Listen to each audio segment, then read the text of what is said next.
did Burger Wars. So basically we just kind of studied like what makes a good burger. Homemade burgers to me have always been the best. It doesn't really take much fancy ingredients or expensive ingredients. Just making a good old burger can taste really good too. Starting with, I think, seasoning the beef properly and, and getting a nice sear on it so you can get the, nice crust and that kind of stuff. I think starting there with the fundamentals and the basics.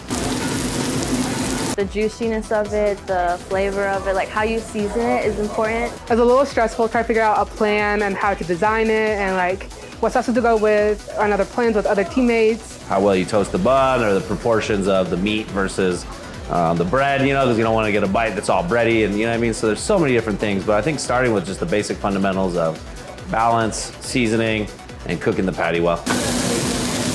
We take everything that we know, like in experience and taste and flavor combinations and everything like that, and we experiment with creating our own sauce. We just made a simple plain burger, cheese, some sauce that we made. It's just some mayonnaise with a little bit of salt into it, some pepper, and there's also red devil sauce into it. It's a homemade sauce that one of our teammates brought up and we actually really liked it. It's a little spicy, but has little berries in it. I think it's pretty good. We liked buffalo sauce, so we kind of incorporated that with some of our own ingredients. Really a nice medium on these patties here. It's very stressful. Trying to figure out what you like between what other people like.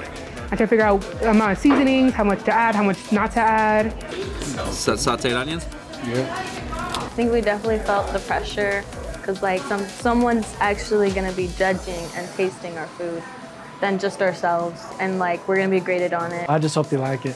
So it's a lot easier when you're cooking for yourself, more relaxed, but cooking for someone else, you don't want to mess things up. If you're gonna go work in an actual kitchen, then you're gonna have actual customers to taste your food, and you're gonna want them to like it. So it's like learning to cook like professionally and like well. He's gonna be on the chimichurri. He already got the spoon, so just don't touch any meat. Okay. I like to see the other people's burgers. They came out really good. It's a really fun class. No matter what you do, it's really fun. It's really very informative on what to cook and how long to cook it. I think it's an important class to take, like just to know cooking, know your way around in a kitchen and like food in general, because it is like a big part of society and like life. When I was coming up, I didn't have such a great culinary program with the beautiful kitchen like you guys have here. It's a great setup, and even if they don't go into the industry, I think there's a lot they can just learn for just getting by in life and learn how to cook and be more familiar in the kitchen.